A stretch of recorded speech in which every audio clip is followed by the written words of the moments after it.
نحمده ونصلي على رسوله الكريم اما بعد فاعوذ بالله من الشيطان الرجيم بسم الله الرحمن الرحيم كل نفس ذائقة الموت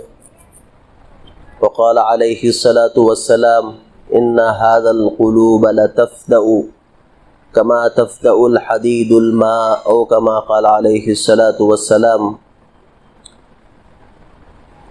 محترم بھائیو، بزرگوں، عزیز ساتھیوں، خطبے میں ایک حدیث پاک پڑھی گئی جس کے اندر اللہ کے پیارے نبی صلی اللہ علیہ وسلم ارشاد فرما رہے ہیں کہ یقیناً یہ دل ان کو میل کچیل زنگ لگ جاتا ہے، جیسا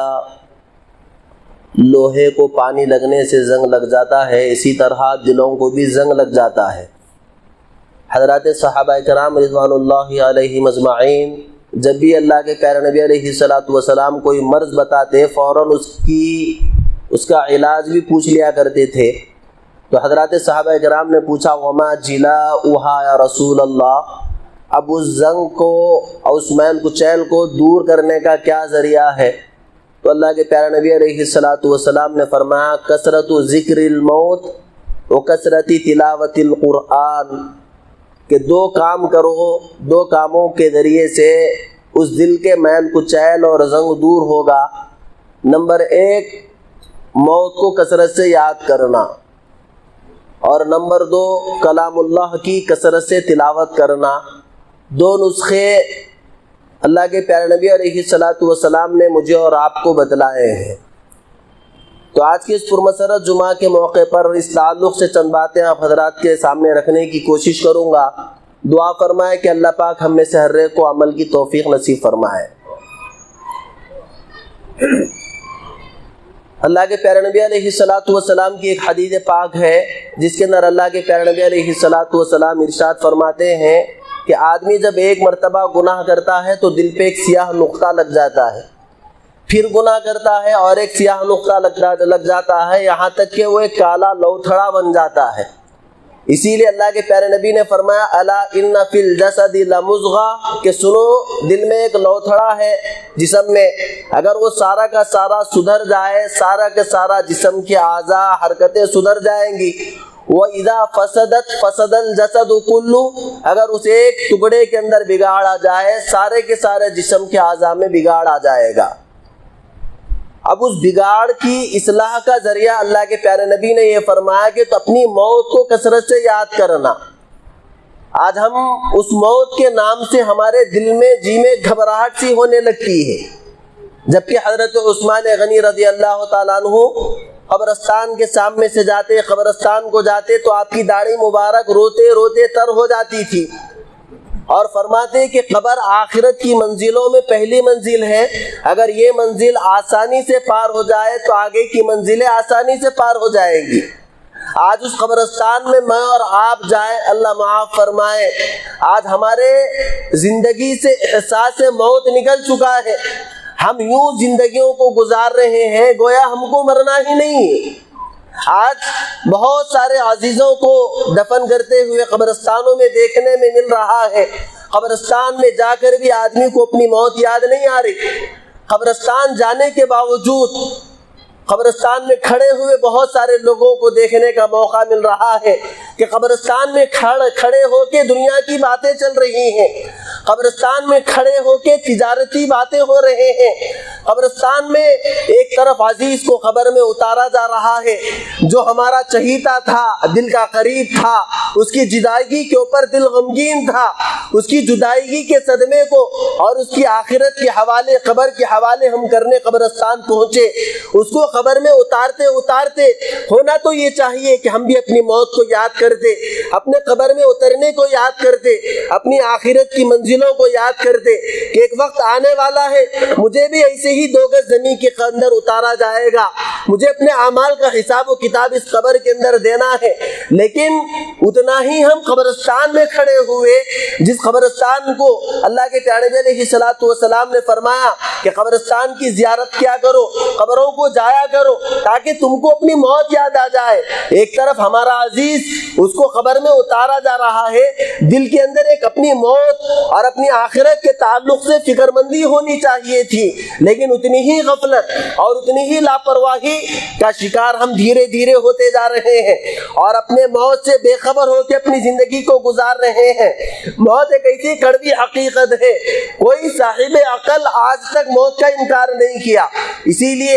علماء کرام نے لکھا دنیا میں جتنی چیزیں ہیں ہر چیز میں لوگوں نے اختلاف کیا، یہاں تک کہ خدا کی ذات میں اختلاف کیا۔ لوگوں نے کہا خدا ایک، بعد نے کہا خدا کے منکر، خدا ایک نہیں ایک سے زائد ہے، سورج خدا، چاند خدا، الگ الگ خدا الگ الگ لوگ بنا لیے ہیں، لیکن موت کے بارے میں کسی نے اختلاف نہیں کیا۔ موت ایک ایسی کڑوی اٹل حقیقت ہے، ہر ایک انسان کو موت کا مزہ چکھنا ہی ہے۔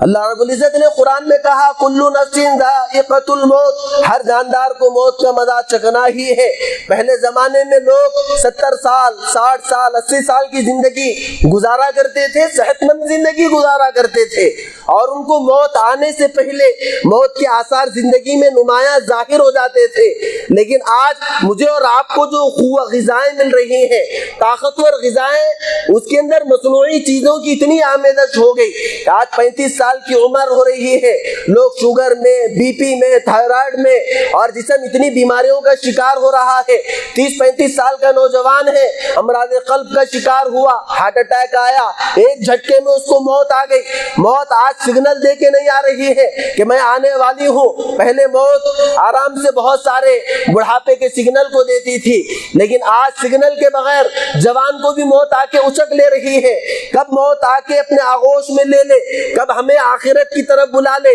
کب ہمیں قبر کی منزل قبر کے حوالے کر دے، مجھے اور آپ کو کوئی پتہ نہیں ہے۔ اللہ رب العزت نے اسی لیے کہا اذا جاء اجلهم لا يستأخرون ساعة ولا يستقدمون، موت جب آئے گی ایک لمحے کی تاخیر نہیں ہوگی، ایک لمحہ کمی موت پہلے نہیں آ سکتی۔ موت جس وقت آنی ہے آ کر ہی رہے گی۔ ساری دنیا کی مال و دولت انسان کی زندگی کو اضافہ نہیں کر سکتے، غربت کی وجہ سے آدمی ایک دن پہلے نہیں مر سکتا۔ سکندر بادشاہ ساری دنیا کا بادشاہ تھا، ساری دنیا کے اوپر اس نے حکومت کی، جب ساری دنیا کو اس نے فتح کر لیا، آخری جنگ میں ایک تیر اس کے جسم پہ لگا اور وہ جسم کے اندر تیر لگ کر سارے کے سارے جسم میں زہر پھیلنا شروع ہوا۔ حکیم آئے، سکندر بادشاہ کی نبض کو ٹٹولا، نبض کو دیکھ کر کہا بادشاہ سلامت، آپ تھوڑے ہی وقت کے مہمان ہیں۔ سکندر بادشاہ کی عمر صرف 37 سال تھی، اس کی آنکھوں میں آنسو آ گئے۔ سکندر بادشاہ نے اپنے وزراء کو بلایا، حکیموں کو بلایا کہ میری ساری دنیا کی بادشاہت میں جتنا چاہے مال و دولت لے لو، بس میری زندگی کو چند دنوں کے لیے آگے بڑھا دو، میں اپنے وطن کو پہنچ جاؤں، اپنے شہر کو پہنچ جاؤں اور اپنے علاقے والوں کے درمیان اپنی شان و شوکت کا ایک جلوہ دکھا دوں، اس کے بعد میں مجھے موت آ جائے تاکہ میں اپنے وطن کی مٹی کے حوالے ہو جاؤں۔ تو سارے حکیم عاجز ہو گئے کہ ساری دنیا کا بادشاہ جب جا رہا ہے، ساری دنیا کی بادشاہت کام نہیں آ رہی تھی، تو اپنے وزیروں کو بلا کے کہا کہ دیکھو جب میں مر جاؤں میرے دونوں ہاتھوں کو کفن کے باہر رکھنا تاکہ قیامت تک آنے والی انسانیت کو پتا چلے۔ سکندر بادشاہ ساری دنیا کا بادشاہ تھا، لیکن دنیا سے جا رہا ہے، خالی ہاتھ جا رہا ہے۔ وہی خالی ہاتھ مجھے جانا ہے، وہی خالی ہاتھ آپ کو جانا ہے، وہی خالی ہاتھ ہر ایک جاندار کو جانا ہے۔ وہ 2 گز زمین کے ٹکڑے میں وہ موت ایک ایسی کڑوی حقیقت ہے، وہاں پہ کروڑ کی جائیدادیں کام نہیں آئیں گی، مال و دولت کام نہیں آئیں گے، رشتہ دار کام نہیں آئیں گے۔ وہ قبر روزانہ مجھے آپ کو پکار کے کہہ رہی ہے کیڑے مکوڑوں کا گھر ہوں، اعمال کو لے کر آنا۔ آج ہم اس موت سے اتنے ہی غافل ہو کے زندگی کو گزار رہے ہیں۔ ہم نے دنیا کو مقصد بنایا، دنیا کی زندگی کو نصب العین بنایا، دنیا کے خسارے کو خسارہ سمجھا، لیکن دین کے خسارے کو ہم نے خسارہ نہیں سمجھا۔ ایک طرف اللہ کا حکم ٹوٹے تو ٹوٹے، رسول کے فرمان چھوٹے تو چھوٹے، ہمارے سروں پہ جو نہیں رینگ رہی، بچہ نماز نہیں پڑھ رہا، بچہ کلام اللہ کی تلاوت نہیں کر رہا، بچہ دین نہیں سیکھ رہا، ماں باپ کو فرق نہیں پڑ رہا ہے۔ آج بچوں کو اٹھا کے پوچھیں، نوجوانوں کو اٹھا کے پوچھیں کلمے کے لا الہ الا اللہ محمد الرسول اللہ صلی اللہ علیہ وسلم، ان 2 بولوں کے آگے ماں باپ سکھانا ضروری نہیں سمجھ رہے۔ بچے کو قبر کیا ہے، بچے کو حشر کیا ہے، بچے کو جنت کیا ہے، بچے کو جہنم کیا ہے، آخرت کی منزلیں کیا ہے، آج ماں باپ اپنے بچوں کو نہیں سکھا رہے ہیں۔ بچوں کو سکھا رہے ہیں دنیا اہم ہے، بچوں کو سکھا رہے ہیں دنیا کا نقصان ہونا، بچوں کو سکھا رہے ہیں تجارت شہادتوں کی اہمیت بچوں کو سکھا رہے ہیں, دنیا کی ڈگریوں کی اہمیت, لیکن آنے والی کڑوی جو حقیقت ہے موت, وہ کڑوی حقیقت بچوں کو نہیں سکھائی جا رہی, بچوں کو نہیں سمجھائی جا رہی, نوجوانوں کو نہیں بتلائی جا رہی ہے. اسی لیے اللہ کے پیارے نبی علیہ الصلوۃ والسلام نے فرمایا کہ تم اس موت کو, لذتوں کو توڑنے والی, ساری لذتیں توڑ کے رکھ دے گی, لذتوں کو توڑنے والی چیز یعنی موت کو کثرت سے یاد کیا کرو. اور دوسری چیز اللہ کے پیارے نبی علیہ الصلوۃ والسلام نے فرمایا کثرت تلاوت القرآن, دوسرا کام کثرت سے یہ کیا کرو کہ کلام اللہ سے اپنے تعلق کو جوڑنا, اللہ کے پاک کلام کی تلاوتیں کرنا. اللہ معاف فرمائے جب سے ہمارے ہاتھوں میں یہ موبائل آ گیا, اللہ مجھے آپ کو معاف فرمائے, 4 گھنٹے موبائل میں ہم گھنٹوں دیکھ رہے ہیں, لیکن کلام اللہ کھول کے پڑھنا نصیب نہیں ہو رہا. پہلے روزانہ گھروں میں سورہ یاسین کی تلاوتیں ہوتی تھی, کلام اللہ پڑھنے کا لوگ معمول تھا. آج جزدانوں میں لپیٹ کے ہم کلام اللہ کو اوپر رکھ رہے ہیں. لوگ مسئلہ پوچھتے ہیں غلطی سے کلام اللہ نیچے گر گیا, اس کی تلافی کیا ہے؟ لوگ یہ نہیں پوچھتے کہ کلام اللہ کو میں نے جزدان میں 1 سال سے اوپر لپیٹ کے رکھ دیا, اللہ کے کلام کو 1 سال سے میں نے نہیں کھولا, کلام اللہ کی 1 سال سے میں نے تلاوت نہیں کی, کلام اللہ کو کھول کے میں نے نہیں پڑھا. وہ کلام اللہ جس کے اندر اللہ نے قبر کو, جنت کو, جہنم کو اور آخرت کی منزلوں کو بتلایا, وہ کلام اللہ جو میری اور آپ کی ہدایت کا سرچشمہ تھا, وہ کلام اللہ جو روز محشر میں میری اور آپ کی سفارش کرے گا, اس کلام اللہ کو ہم نے برکت کی کتاب بنایا, جزدان میں لپیٹ کی رکھنے کی کتاب بنایا, جہیز میں دینے کی کتاب بنایا, اور بیٹی کی جہیز کی فہرست خرید رہے ہیں تو بیٹی کی جہیز میں پہلے نمبر پہ ہم کلام اللہ خریدتے ہیں. لیکن خریدنے والا باپ یہ نہیں سوچ رہا کہ یہ بیٹی کو میں کلام اللہ دے رہا ہوں, بیٹی کو کلام اللہ میں نے پڑھنا سکھایا نہیں سکھایا. آج والدین یہ نہیں سوچ رہے.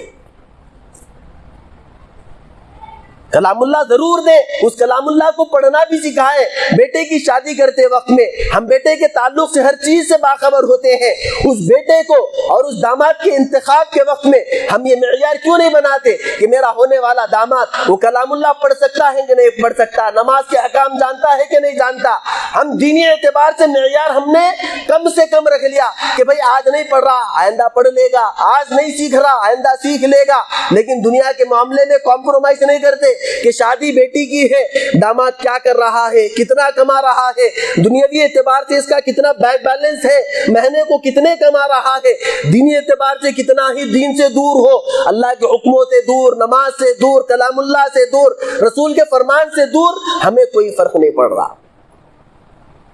اس لیے میرے محترم بھائیو بزرگوں, ہم اپنے سوچنے کا معیار بدلیں. ہم ضرور دنیا کو اہمیت دیں, لیکن دنیا سے پہلے کم از کم دین کے تعلق سے سوچیں, آخرت کے تعلق سے سوچیں. مال دولت ساری کی ساری دھرے کی دھری رہ جائے گی, وہ 2 گز زمین کے ٹکڑے میں کام آئیں گے اعمال, کام آئیں گے کلام اللہ, کام آئیں گی کلام نمازوں کا اہتمام, کام آئے گی ذکر اللہ کا اہتمام. ان تمام چیزوں کو کرنا, یہ وہ 2 چیزیں اللہ کے پیارے نبی علیہ الصلوۃ والسلام نے فرمائی تھی کہ ایک تو اپنی موت کو یاد کرنا, دوسرا کلام اللہ کی کثرت سے تلاوت کرنا. اللہ رب العزت سے دعا فرمائے کہ اللہ پاک مجھے آپ کو عمل کی توفیق نصیب فرمائے. آمین. وآخر دعوانا الحمدللہ رب العالمین.